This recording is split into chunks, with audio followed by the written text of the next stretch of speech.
de poder reunirnos en la casa del Señor para alabar y glorificar el nombre del Señor. A algunos de vosotros hacía tiempo que no os veía y me alegro mucho de veros, me alegro de tener a Denzel aquí con nosotros, una bendición muy grande. Me llevé una sorpresa. Dame la dirección de la iglesia, que tengo ganas de estar hoy allí. Así que bienvenido, Denzel. Que el Señor te bendiga. También tenemos con nosotros a Adolfo y también a Lidia. Es una bendición muy grande. Gloria a Dios. Que el Señor os bendiga y qué bueno y qué bonito es tener hermanos que cuando tienen oportunidad de compartir y de estar con los hermanos, pues aprovechan para estar en la iglesia, la casa del Señor.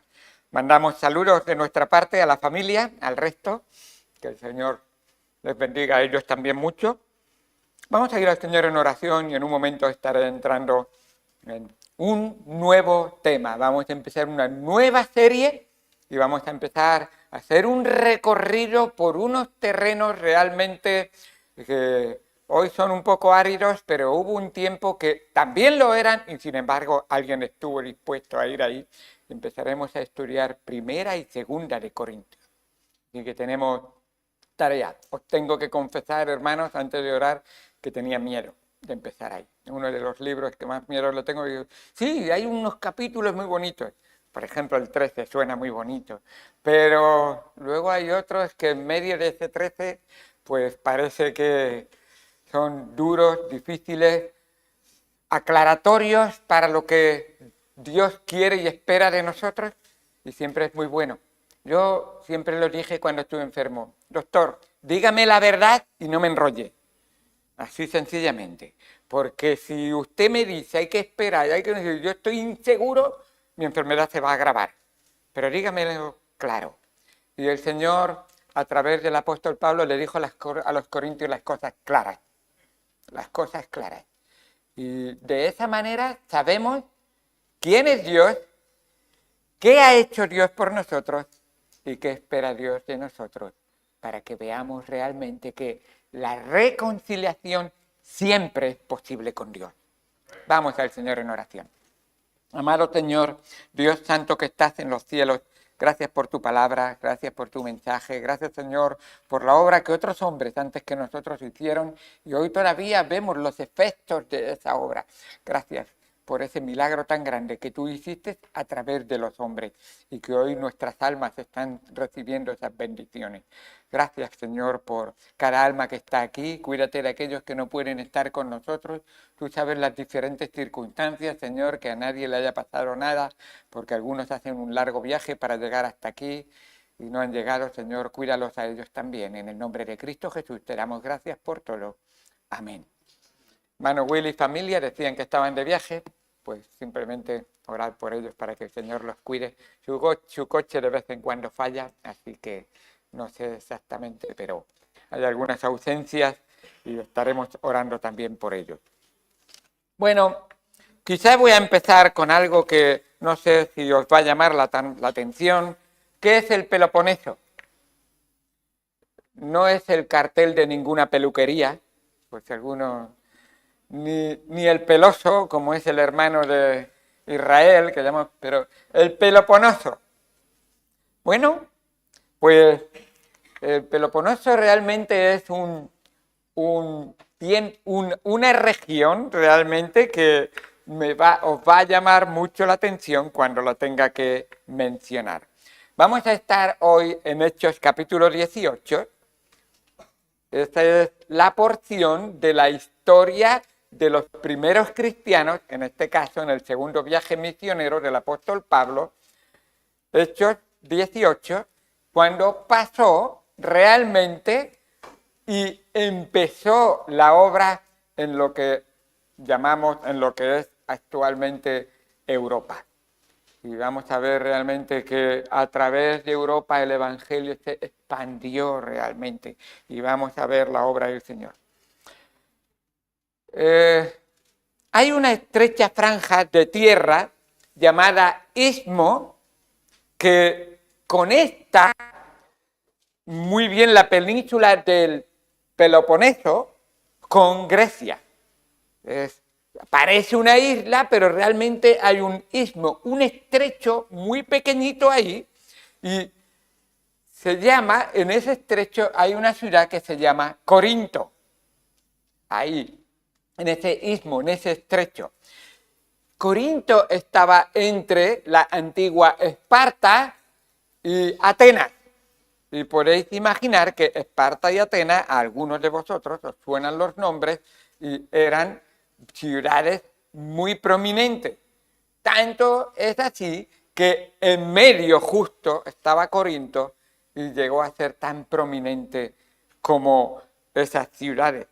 El lugar geográfico le dio ventajas únicas a Corinto de tener, en Corinto había dos puertos, uno de los puertos en el este y el otro en el oeste, de tal manera que esos puertos le daba una afluencia y confluencia de tanta gente y de tanta mercancía y de tanto ejército incluso, que le hizo una ciudad muy prominente. Así que sus residentes tenían muchas oportunidades de riqueza y poder. Al mismo tiempo, en esas ciudades, eso atrajo a gente de todas partes para ubicarse allí por su clima templado. Un clima templado todo el año. Así que la población judía también llegó ahí, y aunque Corinto estaba ubicada en Grecia, en el año 44, el emperador Julio César la constituyó ciudad, colonia romana. La hizo una colonia romana. Y eso lo que hizo es realmente que tuviera unas ventajas legales y también grandes ventajas que el Imperio Romano daba a esas ciudades. Tenía muchos privilegios y muchos beneficios. Así que esa ciudad también disfrutaba de la confluencia de muchos sabios. La aristocracia solía tener a sabios o filósofos que se encargaban de la educación en algunas escuelas, y algunos incluso los tenían particulares. Era un lugar de mucha confluencia de filosofías.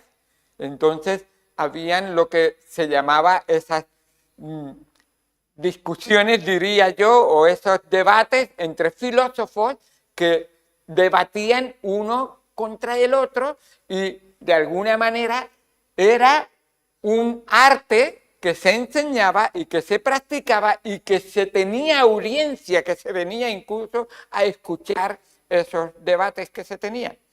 Muchos filósofos. Y todo esto vais a ver que el pastor no quiere aburriros, sino enseñaros esto, porque luego vais a ver, ya sé por qué el apóstol Pablo en esa carta tenía que mencionar estos temas.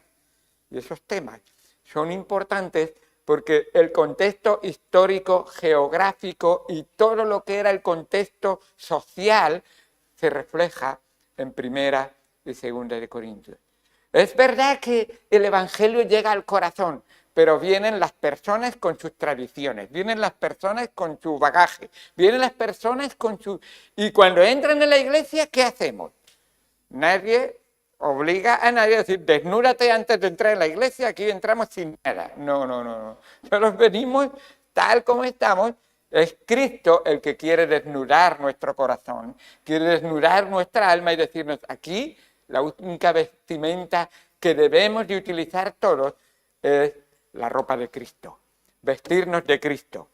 Pero los hombres no podemos, y por eso tenemos la palabra del Señor para enseñar. Y Pablo tuvo que hacerlo y tuvo que enseñarlo durante mucho tiempo. Además, esa confluencia atrajo que esa era una ciudad sorprendentemente donde había mucha adoración. Anda, Pablo acababa de estar en Atenas y acababa de estar caminando, y eso es el capítulo 18, y lo vais a ver, caminando por Atenas y viendo toda la cantidad de dioses que tenían y que supuestamente adoraban y que tenían templos a muchos de esos dioses, hasta el punto que llega uno y lee la inscripción y dice, espera, no lo he leído bien, y se acerca más y lo mira y dice, Pues sí, Apolos, Afrodita, Esculapio, ¿y aquí qué pone?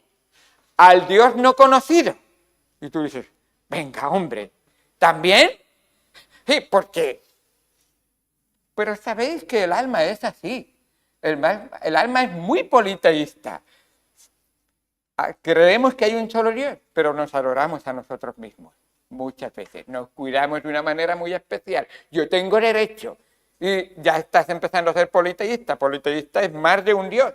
Si crees que hay un solo Dios, ¿por qué te adoras a ti? ¿Y ya por qué te cuidas tanto a ti y no sirves al único Dios verdadero? ¿Por qué estás pensando tanto en ti y no sirves al único Dios verdadero? Bueno, Pablo tiene que tratar esas situaciones con ellos y tiene que enseñarles. Y aquí en Corinto no va a ser menos. Atenas, pues Corinto van de la mano. Y si no, extiéndelo hacia ¿cómo decía? Esparta, ciudad militar. Y vamos a ver ahí qué vamos a hacer, cómo vamos a ver, cómo vamos a tratar todo esto. Pero ahí tenían muchos, adoraban a Apolos, tenían un gran templo dedicado a Apolos. De hecho, dicen que todavía es el templo que todavía, si vas a Corinto antiguo, todavía quedan de ese templo. Tenía ese templo 28 columnas de 7,2 metros de alto, más encima y luego el edificio. 28 columnas, solamente quedan 7 de esas columnas, pero son enormes columnas de ese templo. Luego estaba la diosa Afrodita, donde dice que tenían 1000 sacerdotisas sirviendo a esa diosa. Y estaba en el Acro-Corinto o Acrópolis. Acro significa parte alta y polis ciudad. Entonces la parte alta de la ciudad, allí tenían un templo a Afrodita. Y no tenía que ser pequeño si tenía 1000 sacerdotisas sirviendo. 1000 personas. Eso, y no eran las únicas que entraban, por supuesto. Así que un sitio grande, muchas termas, agua natural, los puertos, la mercancía. ¡Wow! ¡Qué ciudad nos estamos encontrando! Pues con muchos privilegios, una ciudad romana de la que no gozaban otras. Atenas, por ejemplo, no gozaba de ser ciudad romana. Esta sí. Y llegamos a esta ciudad habiendo pasado por Atenas. Quisiera hoy simplemente poner en contexto la primera visita del Evangelio a Corinto. Y digo el Evangelio porque muchas veces ponemos de Pablo. No, Pablo era un portador del mensaje. Y de hecho, estando en Berea, Pablo no discutió con los de Berea, con los bereanos, porque le dijeron, hemos escuchado tu mensaje y ahora vamos a casa a estudiar las Escrituras a ver si lo que tú nos has dicho es así. Y Pablo se atreve a decir públicamente que está reflejado en la Escritura y dice, estos bereanos eran nobles. Y dices, anda, pero si parecía que ponían en duda tu palabra. Y dices, no, lo importante no soy yo, es el mensaje y el autor del mensaje. Y esa es la realidad que debemos de enmarcar y exaltar en la Iglesia Bautista la Buena Nueva. No es el pastor, es el mensaje y el autor del mensaje. Y a él debemos de adorar, a él debemos de poner nuestros ojos. Él debe ser el autor y consumador de tu fe. No la pongas en un hombre, no la pongas en una persona, ponla en el único, que es digno de toda confianza, digno de todo honor, como hemos cantado en el número 10 ahora mismo. Así que quisiera solamente leer lo que fue el mensaje que el apóstol Pablo dio a Atenas y entonces entrar rápidamente en este capítulo 18. Nos dice en el versículo número 26 que Pablo llega a Atenas y entonces unos del Areópago lo invitan y dicen, mira, otro que da discursos. Y Pablo dice, bueno, pues discursos sí, es verdad. Y aunque ellos discursos y palabreros los tenían muy a la par. Y dice, bueno, si tengo una oportunidad la voy a aprovechar. Y fue al Areópago de Atenas y ahí tuvo la oportunidad de hablar y entonces empezó y dice, ¿de qué voy a hablar? No, voy a hablar de filosofía de hombres, aunque voy a utilizar y he leído historias de filósofos humanos, pero solamente me van a servir para presentar el único y verdadero mensaje que debe escuchar todo hombre. Y empieza diciéndoles realmente que ese Dios no conocido es al que él quiere hablarles, y en el versículo 26 dice así, Hechos 17, 26. Hechos 17, 26. Y de una sangre ha hecho todo linaje de los hombres para que habiten sobre toda la faz de la tierra y les ha prefijado el orden de los tiempos y los límites de su habitación. Este es el único Dios que tiene el poder de controlar todo el mundo, todo el universo y toda la humanidad. Y tiene un plan para no solamente toda la humanidad, sino para cada individuo de esa humanidad. Ha pensado en ti individualmente. Ese es el Dios que quiere presentar Pablo. Y entonces le dice, para que busquen a Dios. Ese es el propósito. Estás en esta tierra para que busques al creador de esta tierra, al que te ha dado a ti la vida y al que sostiene tu vida con vida, porque en su misericordia quiere que lo encuentres a él. Y dice, para que busquen a Dios si en alguna manera palpando puedan hallarle, aunque ciertamente no está lejos de cada uno de nosotros. Este Dios que te ama, que ha enviado a su Hijo Jesucristo a dejar su trono de gloria, a ponerse un cuerpo de carne y sangre como el tuyo y a vivir una vida 33 años pura y santa y sin mancha para pagar la deuda de tu pecado, ese Dios está cerca de ti, muy cerca, más de lo que te puedes imaginar. Pero en esta vida, con lo que me está pasando, con lo que estoy sufriendo, con lo que estoy gozando y me estoy olvidando de Él está cerca. Y quiere hablarte. Y quiere tocar tu corazón. Y quiere que tú le mires. Y veas que Él te ve. Saber que Él me ve me hace pensar y ya no me tomo la vida a la ligera. Lo tomo muy en serio porque Dios sabe mejor que yo lo que mi vida necesita. Y dice, no está lejos de cada uno de nosotros, porque en Él vivimos. ¿Lo has entendido? En Él vivimos. ¿Quién es el dueño de toda la tierra? ¿Quién es el que hace que tú puedas respirar? ¿Quién es el que permite que tu corazón lata el segundo y el siguiente latido? Es Él. En Él vivimos y nos movemos y somos, como algunos de vuestros propios poetas también han dicho. Y veis ahí como el apóstol Pablo dice, oye, que yo soy ciudadano romano y conozco la cultura helenista que viene desde los griegos y aunque soy de padres judíos, tengo la nacionalidad romana y eso no es en vano. Esto es para realmente hacerme más culto, pero cuidado, que esa cultura no me salva. Esa cultura no es el enfoque principal de mi vida. Y dice, como ha dicho también uno de vuestros propios poetas, porque linaje suyo somos. Si Dios es el creador de Adán y Eva, ¿quién no viene de Adán y Eva? ¿Quién puede decir, yo no desciendo de la humanidad?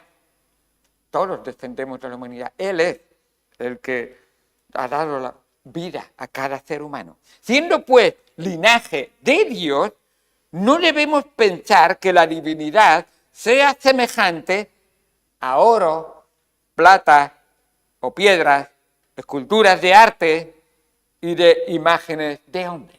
Todas estas imágenes que están hechas por las manos de los hombres son resultado de la imaginación que ha creado una imagen. Pero recuerda, la imaginación del hombre no es la realidad espiritual de Dios. Lo que es espíritu hay que adorarlo en espíritu. Y lo que es material hay que adorarlo realmente, no tiene ninguna razón de ser adorado. Así que él sigue diciendo, pero Dios, habiendo pasado por alto los tiempos de esta ignorancia, ahora manda a todos los hombres. ¿Eres un ser humano? Estás incluido en esta orden. Manda a todos los hombres en todo lugar que se arrepientan. ¡Wow! Vaya mensaje que me has venido a dar. Y a mí me parece muy bien que fuera creador Dios. A mí me parece muy bien que Él sostuviera todo el mundo con vida. Pero de ahí a que Él mande en mi vida, a ver, ¿quién manda? ¿La vasija de barro o el alfarero que lo ha hecho? Muchos de nosotros pensamos realmente que creemos que tengo derecho, pero recuerda que el derecho es del creador, es del diseñador, es del autor, es todo lo que hay. Por lo tanto, Él manda que se arrepientan. ¿Y por qué arrepentimiento? Porque hay una condición en el ser humano que necesita ser realmente transformado desde dentro, porque el corazón del hombre es pecador, ha pecado y anda en la maldad. Por cuanto ha establecido un día en el cual juzgará al mundo con justicia por aquel varón a quien designó, dando fe a todos los hombres con haberle levantado de los muertos. Está diciendo, ¿sabes por qué vino Cristo? Cristo vino para pagar la deuda de tu pecado. Y ha dado fe de que Él ha cumplido la obra que ha venido, porque después de que los hombres, representándonos a nosotros, lo maltrataron, le escupieron, le arrancaron el pelo, le golpearon con látigo y le clavaron a una cruz, y por si fuera poco le traspasaran con una lanza, Él entregó su vida. Y allí en la cruz dijo, Padre, en tus manos encomiendo mi espíritu. Y entregó su vida por tus pecados y por mis pecados, porque la paga del pecado es muerte, mas la dádiva de Dios es vida eterna en Cristo Jesús, Señor nuestro. Y dio fe de que eso era verdad, real, y se había hecho no solo por las palabras de Cristo, consumado es. Y recuerda que con el mismo poder que se creó todo el universo por la palabra de Cristo, con el mismo poder, la palabra de Cristo consumado es, cumplió la redención. Pero, ¿y si se hubiera quedado en el sepulcro? Y que después de 3 días todavía hubiera seguido 3000 años más, diríamos, ¡ay! Entonces, ¿lo cumplió o no lo cumplió? Entonces dio fe, el Padre, el Hijo y el Espíritu Santo, y al tercer día, nuestro Señor Todopoderoso resucitó de entre los muertos y ahora vive, y vive para darte vida a ti también. Ese es el poder. Y algunos dicen amén. Y en este momento algunos dijeron amén, pero hubieron muchos que sencillamente endurecieron su corazón, sencillamente miraron para otro lugar, sencillamente nos dijeron, mira, me parece muy bien lo que está diciendo, pero te escucharemos en otro momento. Ya tendremos tiempo de esto. Y el apóstol Pablo dice la palabra de Dios que cuando oyeron lo de la resurrección de los muertos, unos se burlaron. ¿Hay alguno que se quiere burlar de Jesucristo? Indistintamente o a veces inconsciente, esto es lo que quiere decir. Inconscientemente algunos lo hacen. Y tú dices, sí, que ha resucitado. Bueno, yo no voy a entregar mi vida a Dios. Yo no le voy a entregar mi corazón a Él. Yo sencillamente, mi papá, mi mamá me traen a la iglesia, sencillamente yo estoy aquí escuchando, aguantando un poco, pero yo no le voy a entregar. ¿De verdad no te das cuenta de que tu vida está en las manos del Dios Todopoderoso? ¿De verdad no te das cuenta de que tu vida es una vida pecadora y Él puede decir, se acabó? Y así es tu vida, se acabó. Está establecido para los hombres que mueran una sola vez y después de esto el juicio.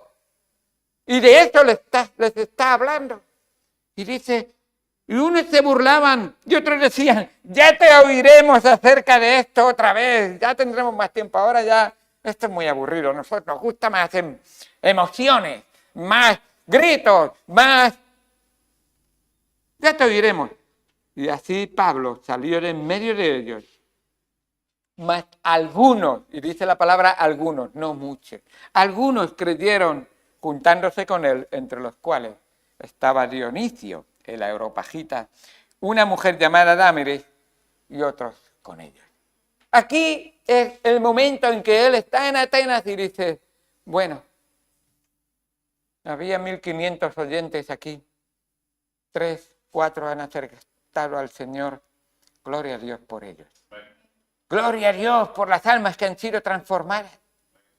Pero no sabemos de una iglesia cristiana, o por lo menos no continúa diciendo en Atenas. Pero sin embargo, hubo un lugar que fue y a donde fue Pablo, que fue el lugar donde él pasó un buen tiempo. Nos dice la palabra de Dios que de ahí se fue a Corinto. Y en Corinto no fue menos difícil. Pero Dios dijo, espera, yo quiero que te quedes aquí. Este es un punto importante donde quiero utilizar el Evangelio como una catapulta para que otras personas escuchen al Señor Jesucristo. Y dice en Hechos 18:1, y después de estas cosas, Pablo salió de Atenas y fue a Corinto. Y halló a un judío llamado Aquila, natural del Ponto, recién venido de Italia, con Priscila su mujer, por cuanto Claudio había mandado, ese es el emperador Claudio, había mandado a todos los judíos que saliesen de Roma. Fue a ellos. Y como era del mismo oficio, se quedó con ellos y trabajaban juntos por el oficio, pues el oficio de ellos era hacer tiendas. Y discutía en la sinagoga todos los días de reposo y persuadía a judíos y a griegos. Y cuando Silas y Timoteo vinieron de Macedonia, Pablo estaba entregado por entero a la predicación de la palabra, testificando a los judíos que Jesús era el Cristo, el mismo tema. Pero oponiéndose y blasfemando esto, les dijo, sacudiéndose los vestidos, vuestra sangre sea sobre vuestra propia cabeza. Yo limpio, desde ahora me iré a los gentiles. Y saliendo de allí, se fue a la casa de uno llamado Justo, temeroso de Dios, la cual estaba junto a la sinagoga. Y Crispo, el principal de la sinagoga, creyó en el Señor con toda su casa, y muchos de los corintios, oyendo, creían y eran bautizados. Entonces el Señor dijo a Pablo en visión de noche, no temas, sino habla y no calles, porque yo estoy contigo y ninguno pondrá sobre ti la mano para hacerte mal, porque yo tengo mucho pueblo en esta ciudad. Y qué bendición tan grande. Y se detuvo allí por 1 año y 6 meses, enseñándoles la palabra de Dios. No sé cuánto tiempo voy a tardar, pero posiblemente 1 año y 6 meses puede ser que llegue a ser el tiempo en que estemos estudiando todo esto. Hermanos, Dios siempre tiene en cuenta la condición de tu corazón. Estás aburrido, estás triste, estás realmente sintiendo que las cosas te parecen difíciles. ¿Cuánto más tengo que aguantar? Y el apóstol Pablo dice, Dios me ha llamado, Dios me va a dar la fuerza para hacer la obra a la que me ha llamado. Y voy a honrarle y voy a glorificarle con mi vida. Y qué bendición tan grande de que Pablo, habiendo salido de Atenas, seguramente apenado, triste, cansado, agotado, y salió solo, incluso, nos dice la palabra de Dios que llegó solo a Corinto. Iba viajando con Silas y con Timoteo y no sé en qué situación tuvo que salir, no nos dice los detalles, pero llegó solo a Corinto. ¿Qué hace Dios? ¿Cómo consuela Dios a una persona así? ¿Cómo le puede estimular a volver y seguir predicando el Evangelio? ¿Qué es lo que hace el Señor? Y quiero rápidamente mencionar solamente 3 cosas que el Señor suele usar para que sigamos en el servicio de nuestro Maestro. En primer lugar, vemos que el apóstol Pablo, en medio de esta situación, sabiendo que tenía esa comisión de llevar el Evangelio, aunque parecía que se quedaba solo, no estaba solo. El Señor estaba con él en todo momento. Pero, sorpresa, un matrimonio había sido expulsado de Roma, porque se había hecho un edicto donde todo judío tenía que salir de Roma. Y qué casualidad de que en Corinto se encuentra con un matrimonio llamado Aquila y Priscila, que son creyentes y que trabajan exactamente en el mismo trabajo que trabaja Pablo, que se encuentran trabajando porque necesitaba Pablo realmente, y esos son pocos los misioneros, Pablo se autofinanciaba realmente su misión. Estaba trabajando y siendo misionero, trabajando y pastoreando. Y solo de vez en cuando la congregación aumentaba, entonces la congregación maduraba y entendía que el obrero es digno de su salario y le apoyaban. Pero eso fue ocasionalmente. Él trabajó duro y lo vemos realmente ahí. ¿Y qué ocurre para que no estemos desanimados? En primer lugar, Cristo es el amigo que nunca te va a dejar. Pero en segundo lugar, hay amigos en la fe, en los que podemos apoyarnos. Y vemos ahí que Aquila y Priscila tenían cosas en común con él. Lo vemos que tenían esa común fe en el Señor Jesucristo, trabajaban haciendo tiendas, cosiendo tiendas. En ese tiempo era un súper trabajo. Los militares y los viajeros, todos solían tener una tienda con la que cuando ese viaje se hacía tenían que parar en algún sitio y los camping eran gratis entonces. Así que, y todos iban de camping constantemente cuando viajaban. E incluso los que tenían más dinero tenían camping más grandes, pero siempre en tiendas de campaña, muchas veces. Porque así, y Pablo tenía ese trabajo. Además, los dos, especialmente Aquila y Priscila, tenían ese celo por el Señor, que amaban al Señor, escuchaban la palabra del Señor, dice, y como eran del mismo oficio, se quedó con ellos y trabajaban juntos, pues el oficio era hacer tiendas, y discutía en la sinagoga todos los días de reposo y persuadía a judíos y a griegos. Y ahí estaban ellos escuchando en cada momento. Pero no eran los únicos amigos. Estos amigos también se les agregó, por supuesto, nos dice la palabra ahí, Silas y Timoteo. Ya vinieron.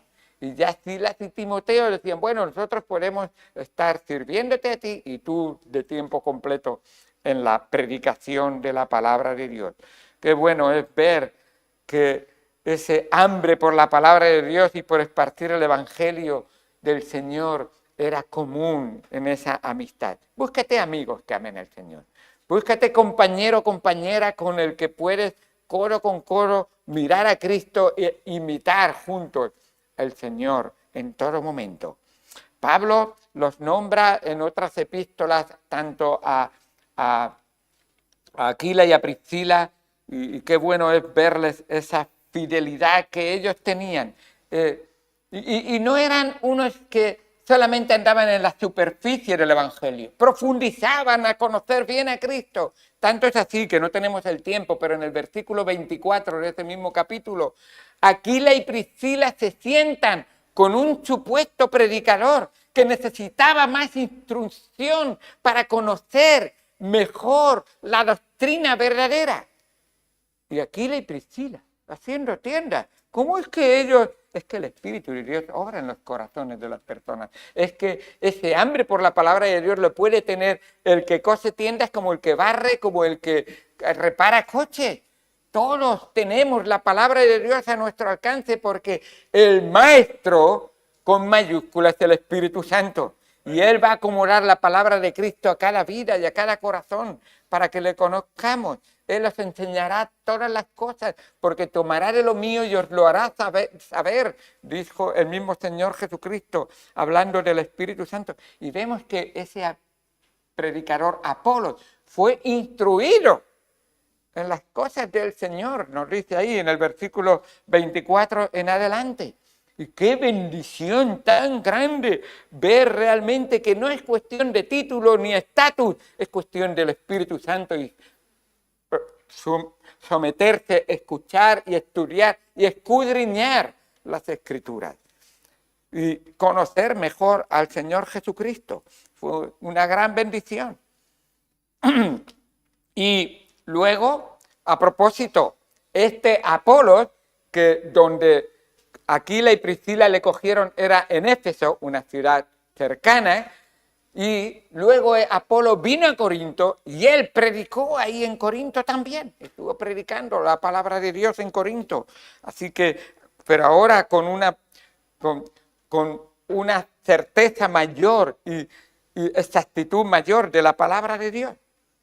También vemos que Pablo en ese momento difícil, también el Señor le animó ocupándole. ¿Sabéis que el desánimo, la depresión y muchos problemas que tenemos mentales y psicológicos, viene principalmente por la desocupación? Muchas veces si estuviéramos ocupados, leyendo, estudiando, testificando y hablando, muchos de esos problemas que hoy llaman problemas psicológicos o enfermedades que las suelen denominar que tienen que ver con la mente, pues lo lamento, pero es que realmente es porque están desocupados. Nos dice la palabra de Dios que Pablo se dedicó a predicar y evangelizar y Dios dio fruto.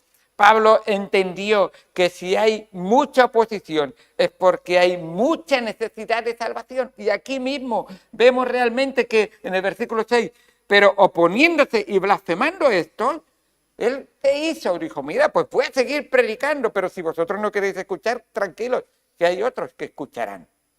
Y vuestra sangre sea sobre vuestra propia cabeza. Son las palabras que utilizaron precisamente los sacerdotes hablando a Pilato precisamente del Señor Jesucristo. Su sangre sea sobre nosotros, sobre nuestra cabeza y sobre nuestros hijos.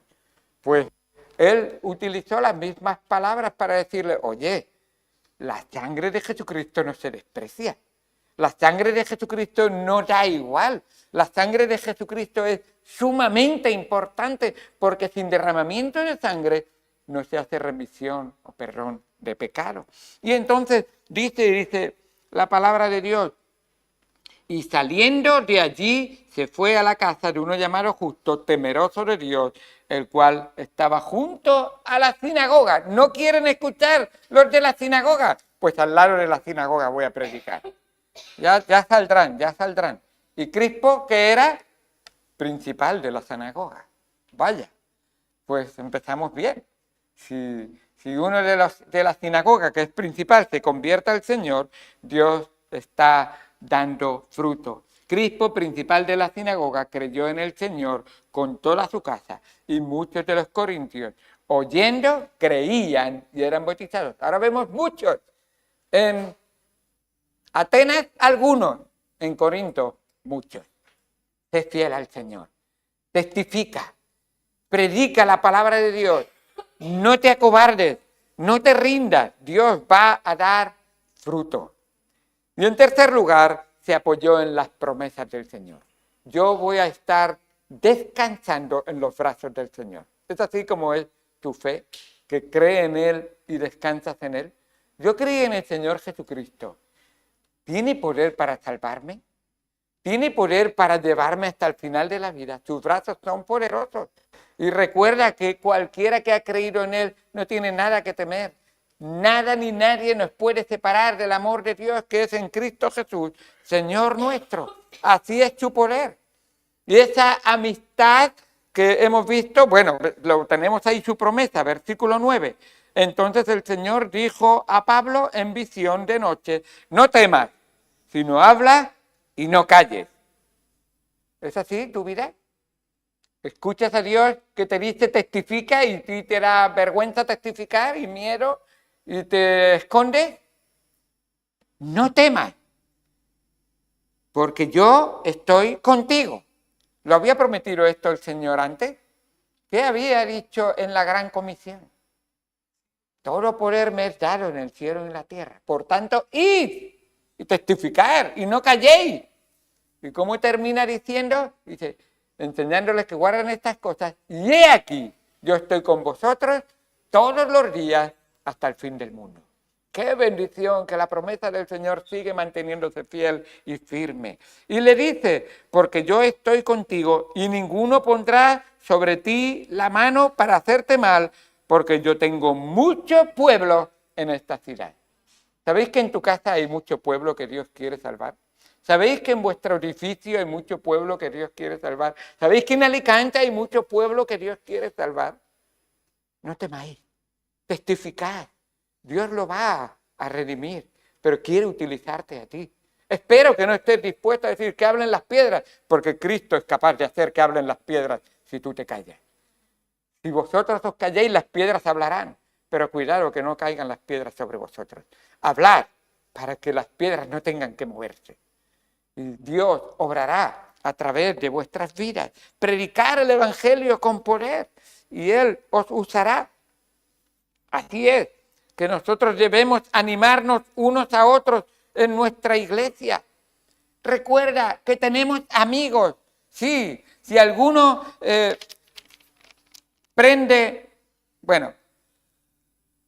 dice Eclesiastés 4:12, si alguno prevaleciere contra uno, dos le resistirán, y cordón de 3 dobleces no se rompe pronto. Lo utilizamos hecho para bodas, pero escucha, está hablando de la amistad. Si alguien le ataca a uno y tú estás en la fe con él, tú le vas a ayudar. Y tienes ahí esa amistad que debemos de tener entre los hermanos para ir y predicar. Si alguno prevaleciere contra uno, dos le resistirán y cordón de 3 dobleces no se rompe pronto. Esa amistad que tú tienes con Cristo no se va a romper. Ese amigo. El hombre que tiene un amigo ha de mostrarse amigo. Y amigo hay más unido que un hermano. Pablo vio que la amistad era importante. No estamos solos. El Señor no nos abandona, pero en esta tierra tampoco estamos solos. No estamos solos. Qué bendición saber que Él está con nosotros. El Señor lo ha prometido muchas veces. También que debemos de evangelizar y predicar que nuestra obra en el Señor no es en vano. El trabajo para el Señor no es en vano. A Él debemos dar toda honra y toda gloria. Y el Señor siempre tiene en cuenta todo lo que hacemos para honrarle y glorificarle a Él. Dice la palabra de Dios. Porque Dios no es injusto para olvidar vuestra obra y el trabajo de amor que habéis mostrado hacia su nombre, habiendo servido a los santos y sirviéndoles aún. Qué bueno es ver realmente que Dios no está ciego. Dios ve ese servicio. Y para terminar, Dios nos dice que sus promesas siempre son fieles y podemos confiar plenamente en Él, en esas promesas que Él nos ha hecho. Dice en 2 Corintios 1:20, precisamente hablando de las promesas, 2 Corintios 1:20, dice la palabra de Dios, porque todas las promesas de Dios son en el sí y en el amén, por medio de nosotros, para la gloria de Dios. Las promesas de Dios que te ha hecho a ti son para la gloria de Él. Y Él quiere toda su gloria. Así que esas promesas que Él te ha hecho a ti, Él las va a cumplir. Él va a obrar, pero tú tienes que serle fiel. Tú tienes que honrarle a Él. Tú tienes que reconocer que Dios honra a los que le honran, como dice la palabra de Dios. Y Él va a obrar poderosamente en tu vida. Así que puesto que tenemos tales promesas, limpiémonos de toda contaminación de carne y de espíritu, perfeccionando la santidad en el temor de Dios. Y eso estaremos viendo, como nos dice la palabra de Dios en 2 Corintios. Teniendo esas promesas, entonces, perfecciónate. ¿Cómo me perfecciono? Deja a Cristo vivir el perfecto en ti. Deja a Cristo que la palabra de Dios fluya por tus ojos, por tu mente, por tu corazón y por tus venas, y verás la obra de Dios como le da toda la honra y toda la gloria al Señor Jesucristo. Pablo empezó su primera visita a Corinto desanimado, pero la obra del Señor en su corazón le dio tal ánimo y tal fulgor y tal deseo de servirle, que todavía nos dice el versículo número 11, y se detuvo allí 1 año y 6 meses enseñando la palabra de Dios. Espero